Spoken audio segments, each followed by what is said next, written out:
Kitun, Kitun S. Muslimah. Ya, selamat malam Kitun. Oke, selamat malam ya. Sebentar Kitun, saya tanya umur berapa Kitun? Saya umur 20-an ya. Kelahiran tahun berapa? Kelahiran di atas ya Waduh. pokoknya tahun 2000-an. Sebentar. Nanti kita bisa kena pelanggaran. Soalnya saya lihat seperti di bawah umur loh. Tidak.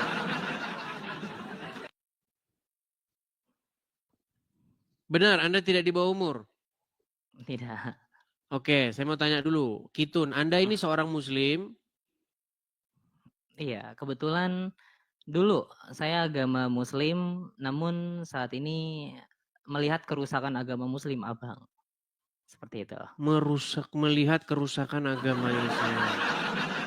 Oke, baik. Sebentar, ini kayaknya besar sekali ini mikrofon ini. Apa itu? Yang diikat-ikat Iya, itu apa itu? Kok seperti besar sekali itu apa? iya ini mic juga dan ya memang mic gitu loh. Oke, baik. Jadi sekarang ini Anda ini masih Islam atau bagaimana? Sudah keluar ya karena banyak sekali kerusakan di agama Islam. Dan saya sepakat dengan Abang Edis TV bagaimana di Padang ya emang sudah tidak seperti manusia gitu. Aneh.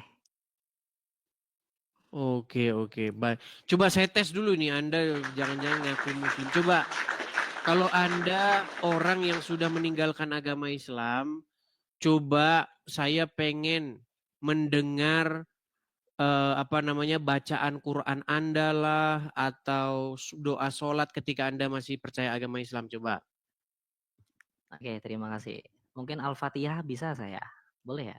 Kalau Al-Fatihah mah ya, selalu umum. Jangan Maunya Al-Fatihah. Coba surat yang lain. Oke, maunya surat apa, Abang Contoh Edis? ayat kursi coba. Oke, ayat kursi ya. Boleh saya Silakan. ambil Al-Quran dulu boleh? Enggak hafal ayat kursi. Ya, karena pada akhirnya kita melihat harokat dan juga beberapanya agar Ya benar gitu. sudah, coba surat apa yang hafal selain Al-Fatihah? Surat Al-Fatihah yang hafal ya seperti surat-surat pendeknya seperti Al-Muluk, Coba surat Al-Muluk, coba. iya.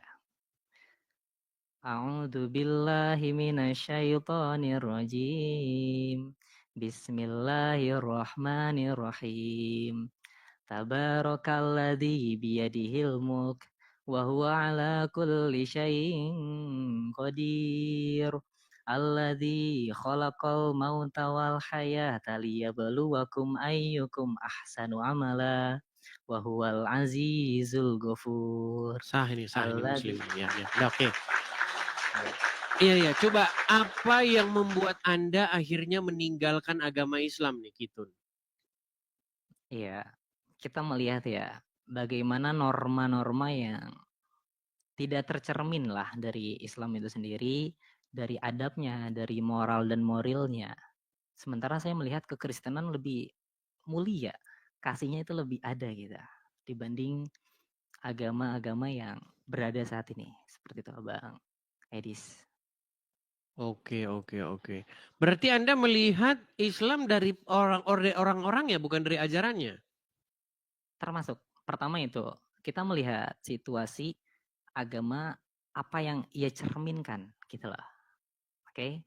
Ya, di Nah, dalam Bible dikatakan kita melihat sesuatu itu dari buahnya.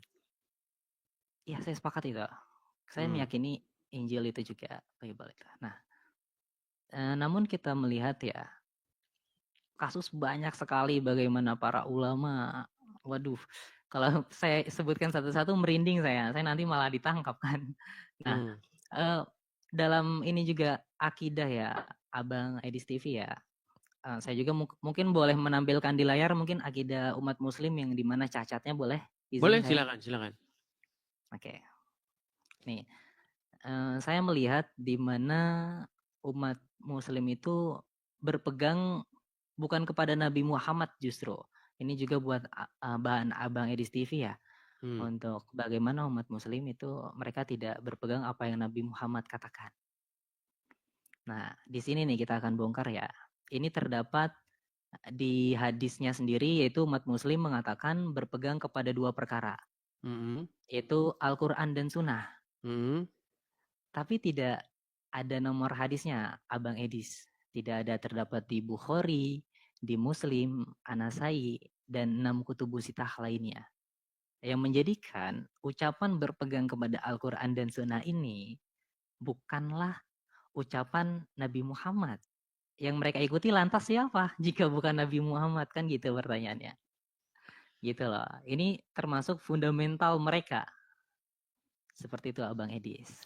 Baik, boleh saya tanggapi? Silakan. Baik. Jadi sebenarnya begini ya, saya tidak tahu Anda sudah berapa lama mendalami agama Islam ya. Saya ini sudah mendalami agama Islam selama 13 tahun. Yang saya lihat, kenapa muncul hadis-hadis seperti itu? Karena mereka mendapati bahwa Quran itu tidak menjawab pertanyaan-pertanyaan mereka. Jadi mereka harus membuat buku lain untuk menjawab pertanyaan-pertanyaan yang tidak terjawab itu. Saya kasih contoh misalnya ya Bang ya. Apakah ada di dalam Al-Quran tentang misalnya, ini contoh-contoh sederhana. Boleh nggak bertato di dalam Al-Quran? Karena nggak ada hukumnya. Iya tepat. Boleh nggak misalnya di dalam Al-Quran bersunat atau tidak bersunat? Tidak ada dalam Al-Quran. Apakah dalam Al-Quran ada perintah bersunat? Nggak ada. Kita mau baca sampai 1000 kali pun tidak bakal ketemu tentang sunat itu. Nah, makanya muncul yang Anda barusan kutip tadi, hadis-hadis yang palsu tadi, yang mursal itu tadi kata Anda.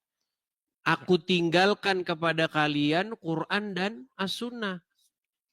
Sebenarnya ayat itu dikarang supaya apa? Supaya umat muslim punya jawaban atas dalam tanda kutip absennya Al-Quran menjawab pertanyaan-pertanyaan itu. Maka dikaranglah kitab-kitab lain untuk menyempurnakan Al-Quran yang memang tidak lengkap. Saya sepakat Al-Quran tidak lengkap memang. Tidak lengkap. Tetapi ada ayat Al-Quran yang mengatakan bahwa Al-Quran itu menjelaskan segala sesuatu. Di dalam surat An-Nahl ayat 89, sesungguhnya Al-Quran itu adalah kitab yang menjelaskan segala sesuatu. Tapi ketika ditanya apakah kita harus sunat atau tidak, Quran nggak tahu. Iya, betul. Bahkan hukum hakamnya pun tidak jelas ya. Nabi Muhammad tidak mengatakan dan beliau mengadakan suatu perkara yang baru. Iya. Yeah. Seperti ilmu yang mungkin Abang Edis lebih mengetahui ya, soal ilmu mantik, sorof, balago kan Nabi Muhammad tidak pernah mengajarkan. Nggak ada. Itu semua karang-karangan para ulama begitu.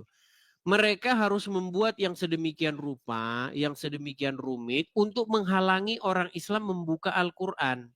Makanya dikatakan, kalau kamu tidak sesuai dengan pemahaman para ulama, kamu sesat. Itu adalah sebagaimana mereka akan membuat sebuah pengaruh begitu terhadap orang-orang awam sehingga mereka akhirnya dikontrol. Iya. Akhirnya mereka tidak punya keberanian untuk mendalami Al-Quran. Mereka tidak punya kapasitas untuk memahami Al-Quran. Yang punya kapasitas hanya ulama-ulama saja begitu. Iya, dan juga saya akan menampilkan satu layar lagi boleh ya, Mbak? Silakan. Ini ada yang dikategorikan Nabi Muhammad justru yang mengatakan para ulama di akhir zaman. Jadi Nabi Muhammad yang sendiri yang memberikan sebuah justifikasi kepada mereka gitu lah. Ini terdapat di Al-Misikat Al-Masabi, hadisnya juga sahih nomor 276, di mana mengatakan Nabi Muhammad di akhir zaman Islam hanya tinggal namanya gitu. Iya, betul. Dan Al-Quran tulisannya saja, masjidnya megah namun tidak ada hidayah di dalamnya. Nah, dilanjutkan oleh Nabi Muhammad di sini, para ulama, nah di atas ini nih, para ulama mereka orang yang paling Sejahat-jahatnya jahat-jahat makhluk. Iya. Tapi gini Bang, itu semua bertentangan dengan omongan Muhammad sendiri. Pokoknya setiap Muhammad ngomong sesuatu, nanti ada yang bertentangan dengan omongannya itu.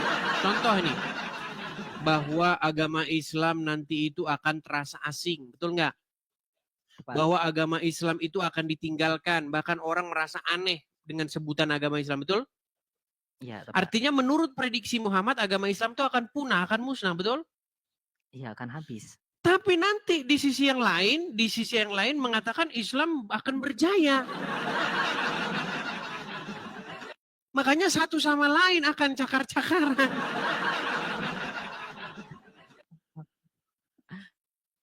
Jadi sebenarnya semua isi-isi hadis itu kalau kita pelajari dengan sungguh-sungguh, itu tidak lain dan tidak bukan hanyalah karangan orang-orang untuk memasukkan karangannya dengan membawa-bawa nama Muhammad. Begitu. Ya seperti menunggang Nabi Muhammad. Iya, Nabi, betul gitu. sekali. Mereka akan membawa Muhammad untuk melegitimasi perkataannya. Begitu. Iya. Jadi mereka akan dengan sesuka hatinya mengarang cerita. Begitu. Misalnya, makanya kalau kita baca hadis, seolah-olah Muhammad itu kayak orang tukang ngomong sendiri. Buka hadis-hadis, Muhammad itu akan Anda dapati sebagai orang yang tukang ngigau. Tiba-tiba nggak ada angin, nggak ada petir, dia ngomong. Yeah. Contoh. Salah satu yang membuat ini, contoh. Masalah misalnya tentang apa yang umum yang orang muslim ini. Misalnya sholatlah kamu sebagaimana kamu melihat saya sholat gitu. Oke. Ya kan ada hadis itu. Coba dalam rangka apa Muhammad ngomong begitu? Siapa lawan bicaranya? Saya belum tahu sampai sana sih. Mungkin Muhammad lagi ngomong sama angin.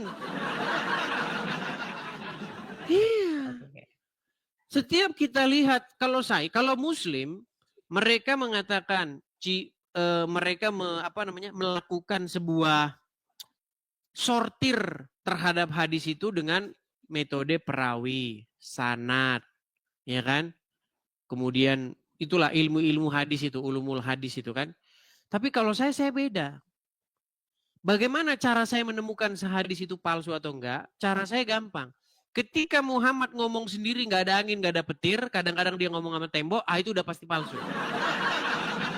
Nah, jadi tanpa indikasi terlebih dahulu ya, Iya. Tidak ada jalan ceritanya, tidak ada asbabun wurudnya. Tiba-tiba Muhammad ngomong sendiri. Iya. Jadi inilah yang menjadi indikator ya, para umatnya tidak sadar. Mereka telah menjadi bumerang bahkan untuk umat Islam itu sendiri. Saya mau nanya, izin bertanya sama Abang Edi. Silakan. Tapi saya ingin bertanya satu hal ya. Menurut Abang Edis itu, saya masih ingin memahami, mendalami agama kekristenan. Bagaimana sih cara kita mengenal Tuhan itu sendiri, mungkin dengan perspektif Abang Edis melihat? Ya, dengan memahami firman-firmannya, dengan memahami apa yang diajarkannya, begitu. Makanya saya sarankan uninstall Quran, install Bible. Gitu. Jadi bagaimana kita memahami atau ingin mengenal Tuhan, pelajarilah Bible. Baca, ya kan, dari A sampai Z begitu. Saya sudah lakukan itu, Bang. Saya sudah lakukan membaca Al-Quran dan membaca Bible. Saya nggak mau katanya. Oke. Setelah saya pelajari, memang kesimpulan saya itu. Setiap orang yang membaca Al-Quran dan membaca Bible dengan sungguh-sungguh, pasti akan menyimpulkan kesimpulan yang sama dengan saya. Bahwa Al-Quran tiada lain adalah buku yang isinya banyak menjiplak isi Bible. tapi jiplaknya buru-buru sehingga ngacau balau. Ya, saya juga melihat ya, ketika baca Bible sendiri, itu dikisahkan Nabi Adam, namun di dalam Al-Quran itu sangat sedikit kisah dari Nabi Adam, berbanding Bible sangat detail, Ya. gitu lah. Tapi Jadi sekalipun demikian, Bible tidak pernah mengklaim bahwa buku ini sangat detail, menjelaskan segala sesuatu. Nggak pernah Bible mengklaim buku seperti itu. Tapi Quran, buku yang hanya seperti itu. Buku ini menjelaskan segala sesuatu. Tapi ditanya, kenapa orang sunat? Quran tidak tahu. ya, Gitu. Ya itulah yang harus Anda harus menjadi duta ini kepada teman-teman Anda yang masih Muslim. Coba ajak mereka berargumen, ajak mereka diskusi. Begitu. Kenapa Al-Quran tidak sanggup menjelaskan segala sesuatu seperti yang diklaim oleh dia? Karena yang dikatakan menjelaskan segala sesuatu Quran, bukan Muhammad. ya tepat. Bahkan Muhammad pun dia harusnya berguru kepada Quran. Begitu. Dan banyak sekali yang berguru kepada ulama, ia tidak berguru kepada Qurannya itu sendiri. Iya. Gini loh, maksud saya, mereka mengatakan Nabi Muhammad tidak bisa baca tulis ya. Itu kan tuduhan ya. Sementara di dalam Al-Quran banyak ayat yang mengatakan Nabi Muhammad membaca gitu. Iya. Jadi mereka lebih mendengar kepada para ulama atau kepada Al-Quran itu sendiri. Kan dilema jadinya. Memang begini, memang begitu dalam ajaran agama Islam. Mau versi Muhammad buta huruf ada. Mau versi Muhammad bisa membaca ada. Mau versi Muhammad hidupnya yang sedih-sedih, ya kan? Hidupnya yang sederhana ada. Mau Muhammad yang versi kaya ada. Ada. Mau Muhammad versi hidup susah, makan sampai ngutang ada. Mau Muhammad versi kaya, mendapatkan banyak emas dan perak, ada. Makanya saya bilang, makin dipelajarin agama Islam, makin ingin orang akan mencampakkannya. Begitu. Iya, bahkan dari beberapa narasi hadis ya mengatakan Aisyah sendiri yang meracuni Nabi Muhammad. Iya, Itu kan, iya. wow, itu sebuah kalau abang tanya sama orang-orang Syiah itu sangat membenci Aisyah dan Hafsah dan bapaknya. Jangan lihat Aisyah dan Hafsahnya, karena mereka itu kan hanya 2 orang perempuan. ya. Tetapi lihat siapa di balik dia, di balik mereka itu ada siapa? Ada tokoh-tokoh yang besar. Makanya ada ayat dalam Al-Quran itu, jika kamu berdua bahu-membahu menyusahkan Nabi, maka ketahuilah Allah adalah pelindungnya dan juga para malaikat dan juga Jibril dan juga orang-orang mukmin. Coba tuh. Ya. Sepakat saya akan hal itu ya. Iya. Namun saya mau bertanya satu hal lagi boleh ya, Abang Edis? Apa itu? Izin. Bagaimana konsep daripada umat Kristen itu soal penebusan dosa Yesus Kristus itu menurut Ya, Abang Edis? jadi konsep sederhananya gini Bang. Hukum kita itu kan ada hukum Taurat. Hukum Taurat itu berisi tuntutan-tuntutan terhadap seseorang. Bagaimana seseorang itu hidup. Contoh ya, tuntutan. 10 tuntutan hukum Taurat. Jangan berzina, jangan mencuri, jangan bersaksi dusta. Itu kita ambil aja 3. Nggak usah banyak-banyak. 1 aja lah, jangan mengucapkan saksi dusta. Atau jangan mencuri aja lah, jangan mencuri. Coba, ada nggak orang yang sanggup melakukan ini seumur hidupnya? Sudah tidak bisa ya, sulit mungkin. Sulit. Sulit. Dari mulai yang kecil-kecil saja Bang, kita sudah mencuri. Dari zaman kecil udah maling mangga. Udah besar kita pun secara nggak sadar mencuri hak-haknya orang. Iya. Contoh, saya kasih contoh saja ya, saya kasih contoh. Gas di Indonesia, gas tabung yang kecil itu diperuntukkan bagi siapa? Untuk miskin, Iya, rakyat miskin. coba ada nggak orang kaya yang beli itu? Nggak ada Banyak, harusnya sih. Banyak ya, banyak ya. banyak, banyak. Harusnya kan nggak ada, harusnya. Betul, betul. Coba, kita secara nggak sadar sebenarnya sudah mencuri. Nah, makanya apa yang dimaksud dengan konsep penebusan? Gini Bang, jadi Yesus itu sudah melakukan segala tuntutan hukum Taurat itu untuk saya, untuk setiap orang yang percaya. Jadi semua tuntutan itu sudah dipenuhi oleh Yesus. Makanya kami itu yang nggak mampu, nggak sanggup, yang gagal, sudah diampuni, ditebus oleh karena Yesus. Itu maksudnya penebusan itu, Bang. Oke. Berarti penebusan itu ketika Yesus itu turun, maka dosa-dosa terhapus karena disalib seperti itu. Bukan seperti itu. Begini, Yesus itu kan digambarkan di dalam Bible sebagai tokoh yang taat sampai matinya. Karena nggak ada orang yang taat sampai mati. Sepakat. Iya, Yesus dia taat sampai mati, sampai disalibkan. Dia taat tidak melakukan satupun kecacatan, tidak melakukan satupun kesalahan. Makanya konsep agama Kristen, oleh karena pelanggaran satu orang, yaitu Adam. Adam yang pertama, itu kan melakukan pelanggaran. Dia tidak taat kan? Iya, betul.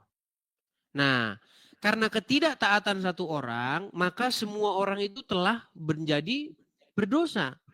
Dosa itu telah menjalar kepada seluruh umat manusia. Karena ketidaktaatan satu orang itu, yaitu Adam. Tetapi ada Adam yang kedua. Yesus dikatakan dalam Bible itu sebagai Adam yang kedua.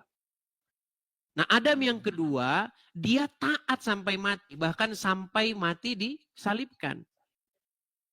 Nah, ketika Yesus disalibkan, tercurah darahnya sampai mati, maka oleh karena ketaatan satu orang pula, maka setiap orang beroleh keselamatan. Jadi orang yang menerima Yesus itu adalah orang yang ditebus oleh karena Yesus sudah melakukan segala hukum, segala tuntutan hukum Taurat itu untuk dia. Seperti saya ini. Saya jatuh dalam dosa berkali-kali. Ya kan? Saya tidak mampu melaksanakan hukum itu. Tuntutan hukum itu tidak bisa saya laksanakan. Nah, bagaimana saya ini ditebus? Yesus sudah melakukan untuk saya. Nah, ketika Yesus sudah melakukan untuk saya, maka diri saya ini kepunyaan Dia. Nah, ketika saya adalah kepunyaan Dia, maka saya melakukan apa yang Dia mau. Karena kita telah beriman kepada Yesus tersebut ya. Jadi seolah-olah kita satu tubuh seperti itu ya. Iya, Maksudnya. artinya segala sesuatu tuntutan itu dilakukan oleh Dia dan kita ya sudah menjadi kepunyaan Dia. Karena kita sudah dibayar oleh Yesus dengan nyawanya, dengan darah yang tercurah itu. Dengan itu kita dibayar, bukan dengan emas, dengan perak. Begitu. Oke, baik. Artinya ketika seseorang menjadi milik Yesus, maka dia melakukan apa yang Yesus mau. Seperti itu. Oke. Itu konsepnya sederhana seperti itu. Ini ya, saya boleh izin dalam arti mengutip 1-2 dari kefahaman saya soal penebusan dosa mungkin. Silakan. Bentar ya, saya cari dulu di nota saya. Jadi beberapa yang saya kumpulkan dalam penebusan dosa mungkin agak berbeda ya sama Abang Edis ya. Tapi di sini kita diskusi saja ya. Ya. Nah, bentar ya. Karena saya juga sambil belajar kan sama langsung umat Kristen ya langsung. Boleh. Nah ini terdapat di Markus 2, 1-12 ya. Boleh, silakan. Di sini kan mengatakan ya di Markus 2-12, Yesus itu masih hidup dan Ia mengampuni orang yang dalam arti orang yang masih hidup. Dibaca saja Yesusnya boleh. bukan, Dibaca saja saya biar bacakan ya. Ya. Beberapa hari kemudian, ketika Yesus kembali ke Kapernaum, terdengar kabar bahwa dia berada di rumah. Banyak orang dikumpulkan sampai tidak ada tempat lagi, bahkan di dekat pintu sekalipun. Dan dia memberitakan firman kepada mereka. Lalu, mereka datang kepada Yesus dengan membawa seorang lumpuh yang Ya. diusung oleh 4 orang. Ketika mereka tidak dapat membawa orang itu ke dekat Yesus karena banyaknya orang, mereka membongkar atap tepat di atas Yesus. Setelah membongkarnya, mereka menurunkan kasur tempat orang lumpuh itu terbaring. Ketika Yesus melihat iman mereka, dia berkata kepada orang lumpuh itu, "Hai anakku, dosa-dosamu diampuni." Oke. Namun, beberapa ahli Taurat yang duduk di sana bertanya-tanya dalam hati mereka, "Mengapa orang ini berkata seperti itu? Dia sedang menghujat. Siapa yang dapat mengampuni dosa-dosa selain Allah itu sendiri?" Yesus segera mengetahui dari dalam rohnya Bukan, bahwa Yesus mereka segera mengetahui isi hati mereka. Oh, itu isi hati mereka ya? Ya. Oh, isi hati mereka bahwa mereka bertanya-tanya dalam hati mereka. Iya, ya. Dia berkata kepada mereka, "Mengapa kamu bertanya tentang hal itu dalam hatimu? Mana lebih mudah mengatakan kepada orang lumpuh itu, dosa-dosamu diampuni, atau mengatakan bangun angkat kasurmu dan berjalanlah. Akan tetapi, supaya kamu tahu bahwa anak manusia memiliki kuasa di bumi untuk mengampuni dosa." Oke. Dia berkata kepada orang lumpuh itu, "Aku berkata kepadamu, bangun, angkat kasurmu, dan pulanglah ke rumahmu." Orang lumpuh itu segera berdiri, mengambil kasurnya, dan pergi keluar melewati semua orang. Mereka semua takjub dan memuliakan Allah serta berkata, "Kami belum pernah melihat hal yang seperti ini." Markus 2, 1-12. Oke. Oke, Lalu di sini pertanyaan berarti Anda? berarti di sini sebetulnya Yesus tidak perlu menumpahkan darah ya. Dalam arti ia Di mana dapat Yesus menumpahkan darah? Ini pemahaman-pemahaman yang orang salah paham. Di mana ada Yesus menumpahkan darah? Ya, sebentar. Maksud saya di sini berarti ketika hidup Yesus hidup, ia dapat mengampuni dosa, betul? Ya. Nah, berarti indikasinya ketika Yesus mengatakan hal ini dalam pengampunan dosa yang tadi Abang katakan, Abang Edis katakan, ia ditebuskan dosanya karena penyaliban tersebut ya. Jadi Dosanya ditebuskanlah siapa yang dosa ditebus? dosa seluruh manusia umat Kristen seperti itu. Enggak, kata siapa? Dosa Islam tetap Oke. aja ada di situ. Dosa umat Kristen maksudnya. Enggak, bukan dosa umat Kristen. Setiap orang yang menerima Yesus, maka dia itu tidak diperhitungkan lagi dosa dan pelanggarannya. Oh, jadi sudah diberikan keselamatan ya, seperti itu. Iya. Peristiwa Oke, yang oke. Anda kutip di dalam Markus tadi itu tidak berkaitan dengan apa yang barusan kita bahas. Oke. Oke, oke, oke. Begitu. Di Oke, jadi mana ada Yesus menumpahkan darah? hmm, Ini paham-paham yang disalahpahami oleh orang terhadap kekristenan. Di mana ada Tuhan menumbalkan anaknya di mana? Nggak ada itu dalam ajaran Kristen tuh nggak ada. enggak. Di mana? Makanya saya heran begitu. Kadang-kadang orang bisa berpikir seperti itu karena penjelasan-penjelasan orang-orang Kristen yang dalam tanda kutip goblok. Nggak ada Tuhan numbal-numbalin, nggak ada. Yesus itu di dalam Bible, baca dari A sampai Z, dari Matius sampai Yohanes, dia itu memberitakan kebenaran. Tetapi orang-orang Yahudi itu tidak menerima dia. Maksudnya orang-orang ahli-ahli Tauratnya. Pemuka-pemuka agama Yahudi tidak menerima dia. Sehingga Yesus diserahkan kepada pemerintahan pada saat itu untuk disalibkan. Yang menyalibkan Yesus apa? Apakah Bapa di sorga? Tidak. Yang menyalibkan Yesus itu adalah orang-orang yang tidak percaya kepada dia. Ya. Tetapi Yesus di situ tidak melakukan dosa begitu loh. Dalam pengertian dia tidak melakukan hal-hal yang melanggar hukum Taurat itu.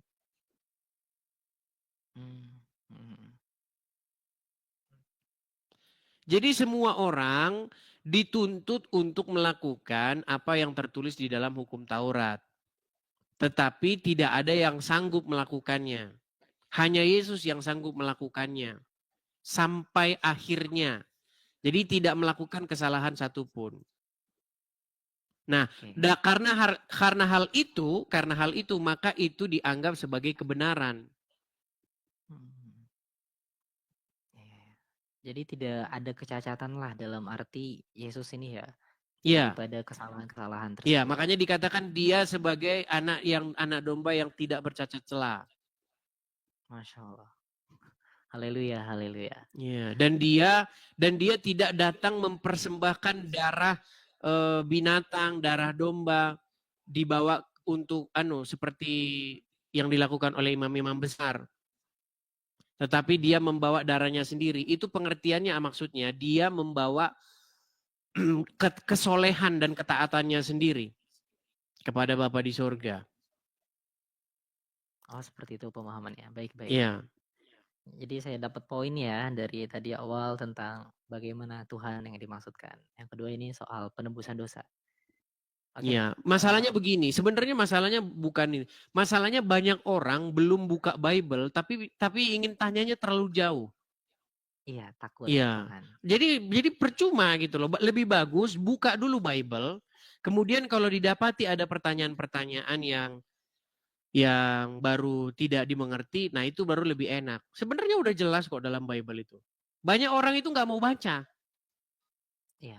Jangankan Anda, yang Kristen banyak nggak mau baca. Ya karena saya lihat sendiri ya itu dua dua dua sampai tiga kali lipat kayaknya Al-Quran itu lebih tebal deh. Karena saking banyaknya itu. Bukan berarti eh, Tidak, eh, tidak. Al-Quran itu banyak berisi pengulangan-pengulangan.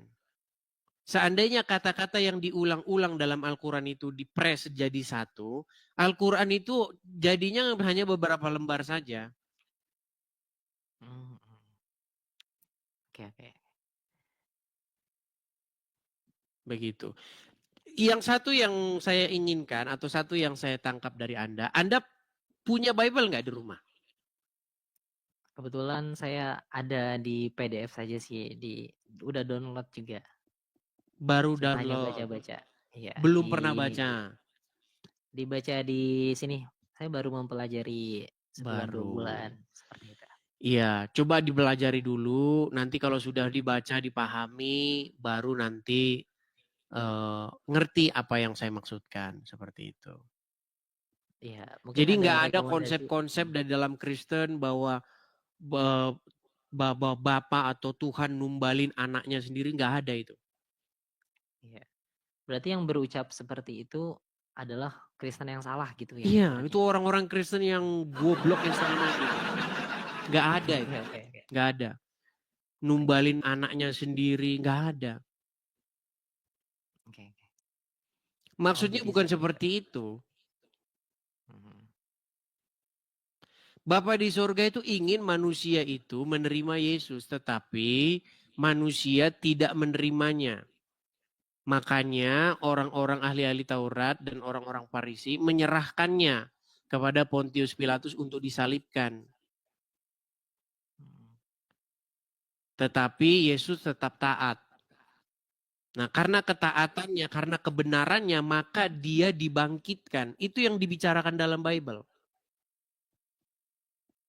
Oke. Nah, sehingga segala kuasa di bumi dan di surga itu diberikan kepada dia. Oh diberikan semua yang ada kutipan itu ya, kunci surga dan kunci langit diberikan kepadamu gitu ya. Nggak ada kata-kata seperti itu. Kunci Maksudnya langit yang nggak ada. ya maksudnya yang Dikatakan di dalam Bible bahwa segala kuasa di oh, bumi segala. dan di surga telah diberikan kepadaku. Oke. Nah, ya Gitu. maksudnya. Nah, saya boleh bertanya satu hal lagi mungkin soal ini agak menyerang tapi tidak apa-apa ya, izin. Boleh silakan. Iya, bertanya tentang bagaimana menurut Mas Abang Edis tentang Paulus itu apakah beliau adalah utusannya diutus atau dilantik oleh Yesus atau Sang Mesias tersebut? Ya jelas di dalam Bible, di dalam Kisah Para Rasul bagaimana perjumpaan Yesus dengan Paulus, perjumpaan Paulus dengan Yesus jelas. Oke, jadi Paulus ini bertemu dengan Yesus ya menurut Abang Edis ya?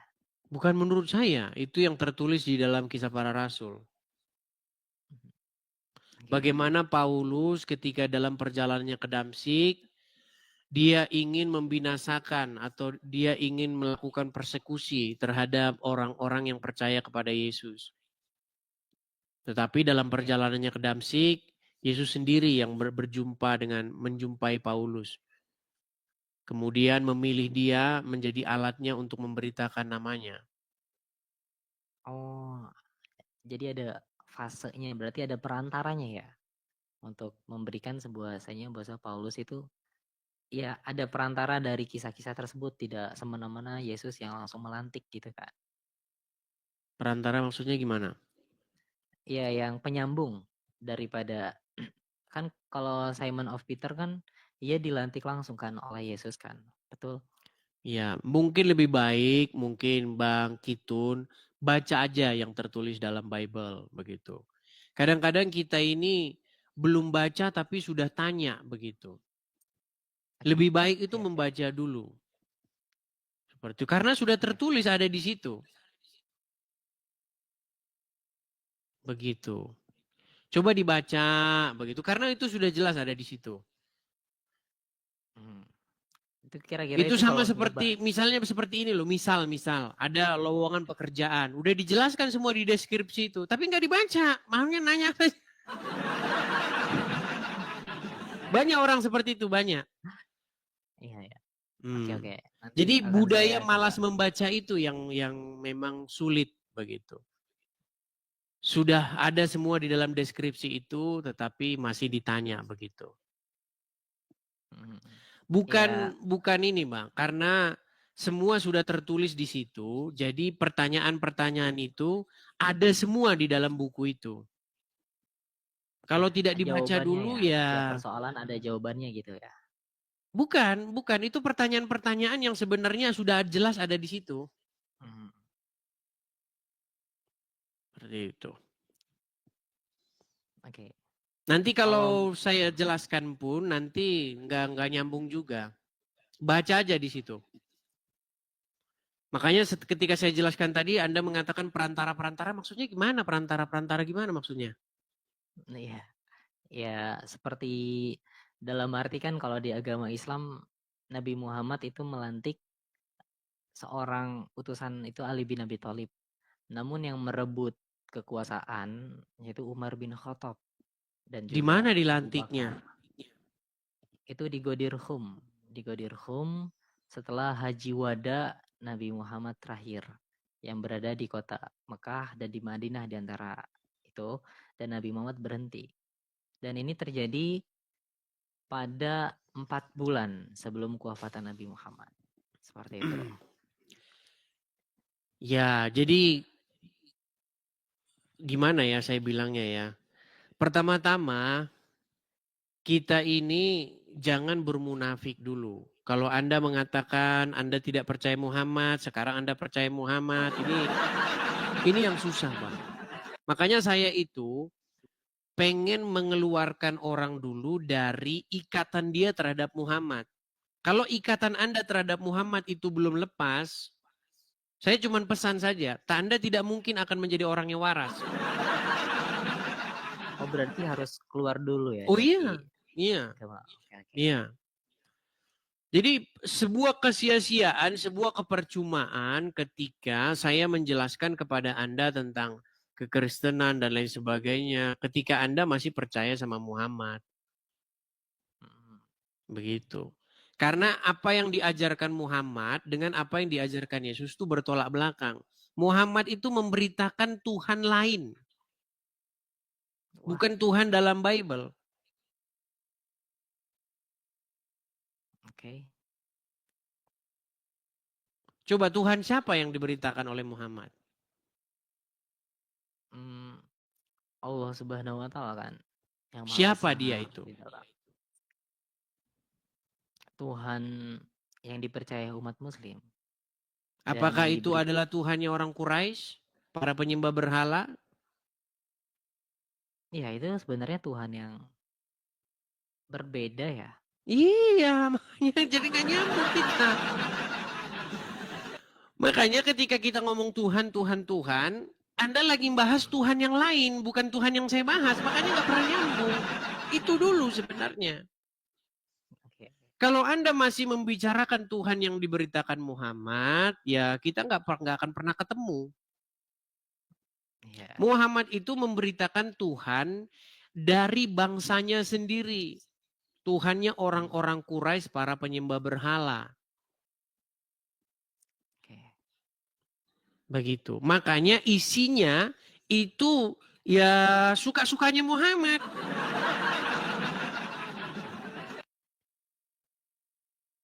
Baik, baik, baik. Begitu loh. Saya tahu Anda ini Syiah Anda ini, ya kan? Bukan, bukan. Kami meyakini bahwasanya Syiah pun sudah tersesat mereka. Sama Sunni pun telah tersesat. Boleh saya mungkin izin mengenalkan diri ya dari tadi? Boleh, boleh, silakan, silakan. Iya. Jadi kami di sini ya, saya sendiri agama yang sudah berlepas dari apa yang kami meyakini itu Islam ya. Kami meyakini bahwasanya juru selamat atau penyelamat di akhir zaman itu telah muncul. Kalau di dalam kekristenan itu Yesus yang kedua yang akan menghakimkan jadi menghakim yang adil gitu lah. Dan kami beragama dengan agama yang diwariskan oleh pada nabi-nabi terdahulu seperti Nabi Muhammad diucapkannya figurnya Imam Al-Mahdi. Seperti itu Abang Edis. Nah, kalau di Iya, agama jadi Anda Kristen ini Yesus semacam satu paham yang menggabung-gabungkan segala macam aliran ini. Artinya aliran ini Anda gabungkan, aliran ini Anda gabungkan. Jadi saya cuma pesan saja begini Bang. Bahwa kalau Anda sudah masuk kepada ajaran-ajaran seperti Islam, itu sudah nggak nyambung lagi Bang. Karena ajaran Islam itu sumbernya itu bukan dari Israel. Sumbernya itu bukan dari tempat di mana peristiwa itu berasal. Agama Islam itu sumbernya dari Saudi Arabia. oh Yang nggak nyambung sama sekali Bang. Dengan Israel itu nggak nyambung sama sekali. ya, saya pun meyakini ya bahwasanya Abang Edis ya di mana Ka'bah yang mereka imani saat ini palsu. Ka'bah yang mereka Iya, solati tetapi di saat yang sama Anda mengutip Qur'annya itu juga. Itu yang jadi masalah. Coba apakah Anda mengimani Quran? kami mengimani seluruh kitab Nah, yang berarti diturunkan ya oleh udah. Apa yang diceritakan dalam Quran? Coba Bang, siapa Tuhan di dalam Al-Quran? ya di dalam Al-Qur'an itu Tuhannya satu ya, yaitu Allah Subhanahu wa taala. Nah, Allah itu siapa? Iya, Allah itu adalah Tuhannya Nabi Muhammad, Tuhannya umat muslim. Yang itu saja yang Bukan, saya bukan. yakini Sebelum kan. Muhammad lahir, Allah itu dipuja, disembah oleh siapa? Oleh orang Quraisy Iya, tidak ada para bahkan penyembah orang berhala itu. Itulah Tuhan yang dipromosikan Muhammad. Oke. Gini. Di dunia ini ada banyak bangsa-bangsa, betul? Ya, tepat. Ada banyak suku bangsa, ada banyak bahasa, betul nggak? Iya, ya, ya. Coba, sebelum Muhammad lahir, siapa yang nyembah Allah? Hmm, bangsa Quraisy Nah, ada nggak orang Indonesia nyembah Allah? nggak tahu aku kalau itu Jangan bilang Indonesia. nggak tahu, Bang. Karena mereka kan hanya Kalau Anda bilang nggak tahu, berarti Anda nggak bisa melangkah maju lagi ke depan. Coba, oke. kita orang Indonesia. Orang Indonesia Hmm, ini terdiri dari banyak suku. Dan ada banyak betul. bahasanya. Coba, ada Hmm. nggak satu aja suku bangsa yang punya kosakata Allah di dalam kamus perbendaharaannya? Sepertinya tidak ada ya. Tidak Saya belum ada. menemukan. Itu menjadi satu bukti bahwa tidak ada yang menyembah Allah di Indonesia. Waktu Muhammad belum lahir, tidak ada Allah disembah di Indonesia. Bahkan disebut pun tidak ada. Karena kosakatanya pun nggak ada. Setuju nggak? Oke. Nah, Ya, setuju Anda. coba sekarang kita pergi ke Jepang. Ada nggak di Jepang yang menyebut nama Allah sebelum Muhammad lahir? Atau waktu Muhammad masih kecil? Tidak ada juga sepertinya ya. Nggak ada. Coba Lalu Allah itu Tuhan-Tuhan hanya yang disebut di mana? di Arab pada saat Nabi Muhammad Iya, hidup. di lingkup keluarga, klannya, sukunya Muhammad. Jadi Tuhan yang itu yang sedang dipromosikan sama Muhammad. Tuhannya orang-orang Quraisy itu. Itu Oke. tidak pernah disebut oleh orang Israel, tidak pernah disebut oleh Musa, tidak pernah disebut oleh Yesus, nggak pernah. Begitu loh. Makanya ketika Anda punya paham bahwa itulah yang disebut nabi-nabi terdahulu. Seperti Anda kutip tadi kan, nabi-nabi terdahulu ini, itu. Ya kan? Itu sudah paham yang salah. Bagaimana mau katakan dia Tuhan yang disembah oleh terdahulu disebut saja tidak pernah. Coba kalau misalnya saya katakan bahwa nama Tuhan itu Tungkriung gimana? Iya. Ya cukup aneh lah kalau Tuhan itu Tungkriung. Iya. Nah, Muhammad mengklaim bahwa Tuhan itu Allah. Padahal tidak ada nabi-nabi terdahulu yang menyebut Allah. Begitu, Bang. Nah, makanya yang saya sarankan sama Anda, ketika Anda sudah betul-betul meninggalkan Al-Quran, sudah betul-betul meninggalkan Muhammad, sekarang Anda pelajari nih, ajaran yang sejati, yaitu yang ada dalam Bible. Di dalam Bible, kalau Anda baca dari A sampai Z, intinya begini, Tuhan menciptakan manusia seturut atau serupa dengan gambarnya. Maksudnya, manusia itu sebenarnya merupakan pengejawantahan Tuhan di muka bumi ini untuk memelihara dan menguasai bumi ini. Jadi ketika Tuhan menciptakan segala sesuatu, diciptakannya semua yang ada, binatang-binatang, tumbuh-tumbuhan semuanya, lalu Tuhan menciptakan manusia. Nah, manusia ini sebenarnya manifestasi Tuhan di muka bumi. Karena dia gambarnya. Kalau dalam bahasa Ibrani itu disebut selem. Selem itu maksudnya gambar, rupanya. Jadi kita ini sebenarnya rupanya Tuhan itu. Pengejawantahan kita ini sebenarnya. Nah, tapi gambar itu rusak. Oleh karena apa? Oleh karena pemberontakan. Kalau dalam bahasa Ibraninya itu, bahasa Bible-nya itu dosa. Dosa itu bahasa Ibrani itu kata. Maksudnya itu kita itu nggak sesuai dengan peruntukannya. Nah, karena kita sudah meleset, maka ada manusia yang kedua. Yang datang yang kedua, Adam yang kedua. Karena Adam yang pertama itu gagal, sehingga semua keturunannya ini gagal semua. Jadi produk gagal semua. Nah, baru datanglah Yesus, yaitu manusia yang kedua, Adam yang kedua.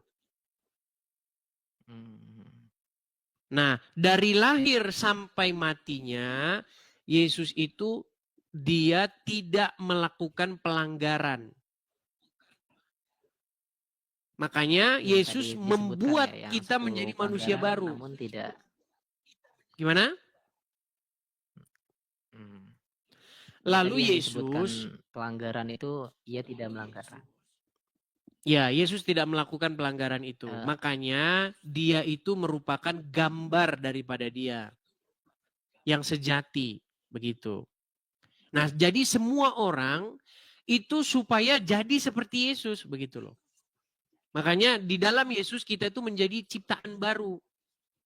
Menjadi manusia baru. Seperti itu. Jadi intinya biar nggak panjang lebar, biar nggak capek-capek, Anda juga kan belum pernah baca. Intinya begini loh, supaya kita itu hidup seperti Yesus. Jangan kayak Muhammad gitu loh. Kalau Anda belajar Islam, Anda itu disuruh hidup kayak Muhammad, bener nggak? Iya, tata caranya, wudunya bahkan. Iya. Ya, Jadi Muhammad itu merupakan sebuah, kalau bahasa Islamnya itu suri tauladan.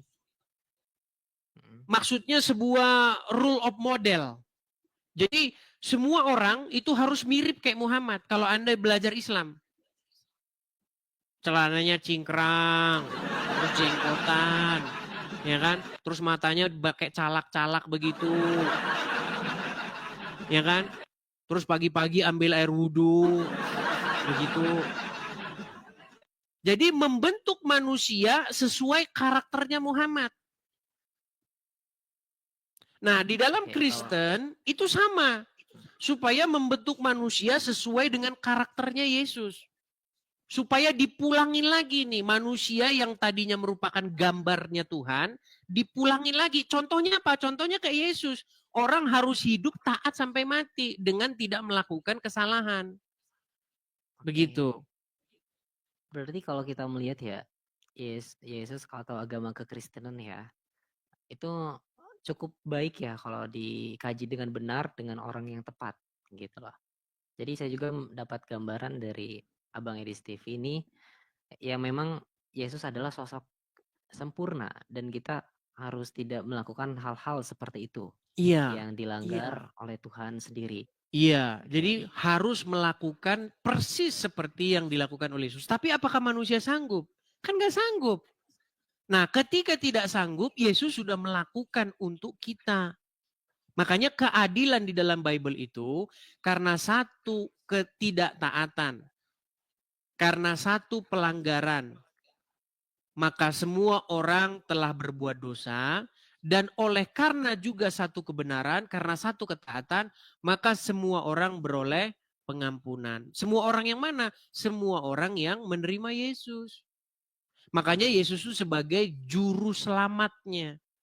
Makanya ketika saya menerima Yesus sebagai juru selamat saya, artinya saya udah punya nih, sudah punya seseorang yang melakukan untuk saya. Jadi ketika saya berdiri di hadapan tahta pengadilan, ada Yesus yang menjadi pembela saya. Yang sudah melakukan segala sesuatu untuk saya. Nah tetapi, nah ini banyak yang salah pahami oleh orang Islam. Kalau begitu ya suka-suka kita dong bebas berbuat dosa. Kalau udah ditebus dosanya ya berarti berbuat dosa aja. Nah itu karena ya made in Arab itu tadi. Karena otaknya sudah dipenuhi kencing otak. Bukan begitu maksudnya. Seseorang yang sudah menjadi milik Yesus, dia melakukan apa yang Yesus mau. Oke, ya siap. Orang udah dibayar nih, udah ditebus sama Yesus. Berarti kepunyaan siapa dia? Contoh, saya kasih contoh. Ada, taruhlah misalnya kucing. Ya. Oke, kucing ini ada di Pegadaian. Terus saya tebus nih, saya bayar nih. Kucing ini saya bayar, saya tebus. Berarti kucing itu punya siapa sekarang?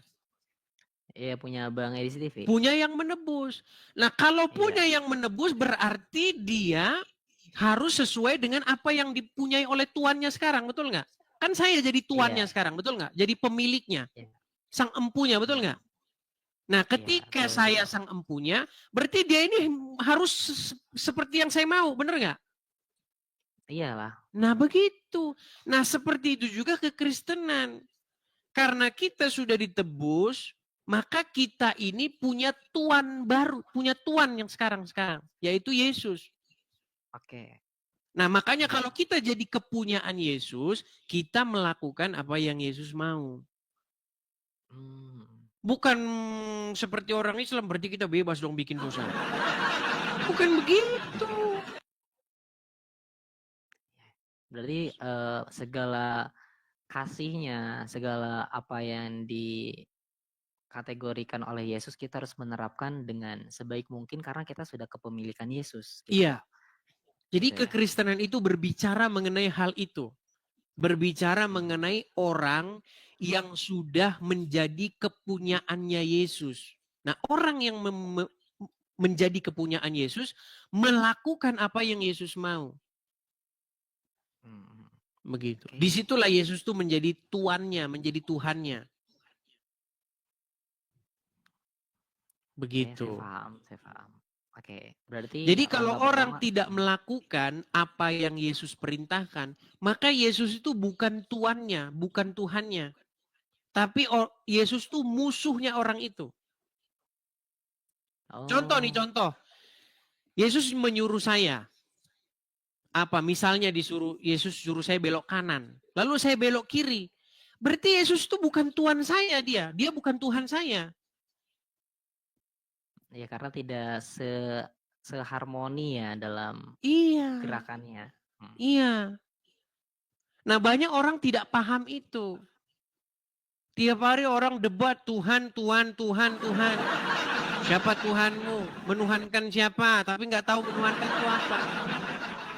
Begitu. Oke, oke. Jadi makanya sering saya katakan Tuhannya orang Islam tuh Muhammad. Orang Islam tuh kepunyaannya Muhammad. Yang punya orang Islam tuh Muhammad dalam kuburnya. Kenapa saya katakan begitu? Karena orang Islam tuh dalam genggaman tangannya Muhammad. Melakukan apa yang Muhammad mau. Oke. Kenapa orang Islam pagi-pagi ambil air coba? Sudut-sudut air. Kenapa mereka begitu? Karena melakukan apa yang Nabi Muhammad lakukan. Iya, itu. Makanya berbicara tentang Kristen, berbicara bagaimana seseorang itu dikendalikan oleh Yesus. Dikendalikan oleh Bapa di sorga dengan perantaraan firman-Nya yaitu Yesus. Yesus kan sekarang sudah naik ke sorga. Ya. Nah, makanya sekarang orang Kristen itu kan diutus oleh Yesus. Yesus mengutus yang namanya Roh Kudus. Roh yang daripada Tuhan. Nah, Roh Kudus itulah yang mengendalikan seorang Kristen. Nah, ketika Roh Kudus mengendalikan orang Kristen, sebenarnya itu sama saja dia dikendalikan oleh Yesus, sama saja dikendalikan oleh Bapa di sorga. Makanya ada istilah Tritunggal itu loh. Ada Bapa, ada Putra, ada Roh Kudus. Yang tiga tetapi satu. Oke. Ya, Di saya dalam cukup Islam, kalian juga seperti itu. Islam itu membuat dirinya takluk sama Allah dengan perantaraan Muhammad. Iya, benar-benar. Makanya orang yang dikendalikan Muhammad di detik yang sama dikendalikan oleh Allah. Tapi makanya Islam mempertuhan tidak itu maksud mempertuhan itu. Tapi kan ini ya, agama Islam itu mereka tidak menyadari akan hal tersebut, tidak membacanya. Betul. Jangankan orang Islam, Kristen juga banyak tidak menyadari itu. Karena kalau ditanya mempertuhan, orang nggak tahu mempertuhan itu menganggap dia sang pencipta, udah titik. Habis itu maling aja. Coba tanya orang, apa mempertuhan itu? Mempertuhan itu menganggap dia pencipta alam. Oke. Bukan itu mempertuhan.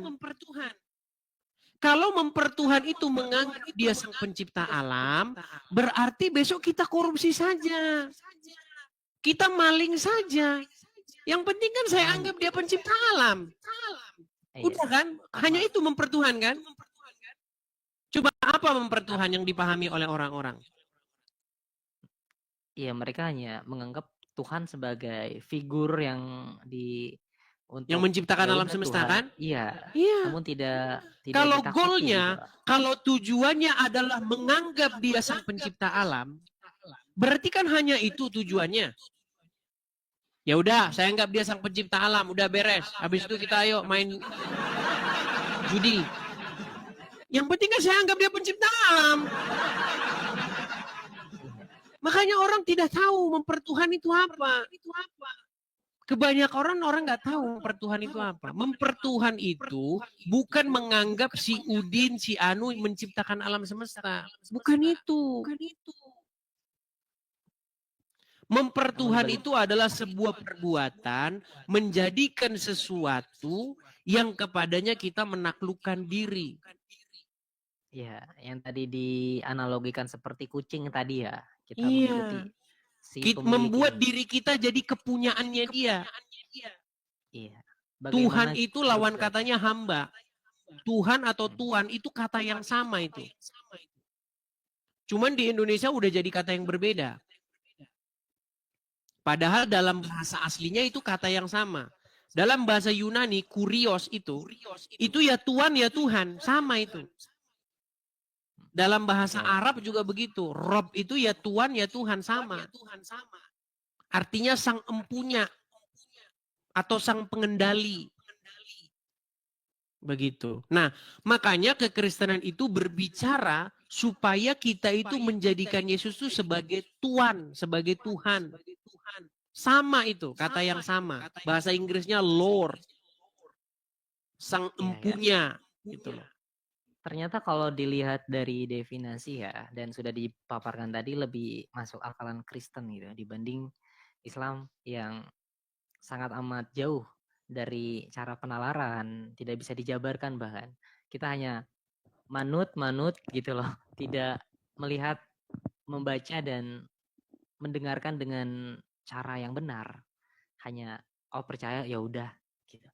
Jadi kesalahan mereka ketika mempercayai dia Tuhan, lalu ya umatnya melakukan korupsi atau bagaimana tapi masih menganggapkan Tuhan. Lantas Iya, gimana akhlak karena di Tuhan dalam tersebut? otak mereka mempertuhan itu menganggap dia sang pencipta. Habis itu sudah. Iya, betul. Gitu loh. Jadi dengan itu ya ternyata emang umat Kristen lebih loyal dan lebih baik karena mereka tahu apa itu esensi Tuhan dan bagaimana cara memperlakukan dibanding agama Islam itu sendiri. Ya, Seperti itu. yang dipahami banyak orang seperti itu, Bang. Makanya orang nggak paham. Oke. Gitu loh. Oke, seperti itu ya Bang ya. Kita berikan kesempatan kepada yang lain ya. Ya, terima kasih ya Oke, Bang sama-sama, Edis ya. sama-sama Bang Salam Kiten. kenal ya. Oke, saya turunkan ya. Ya. Salam. Salam, salam.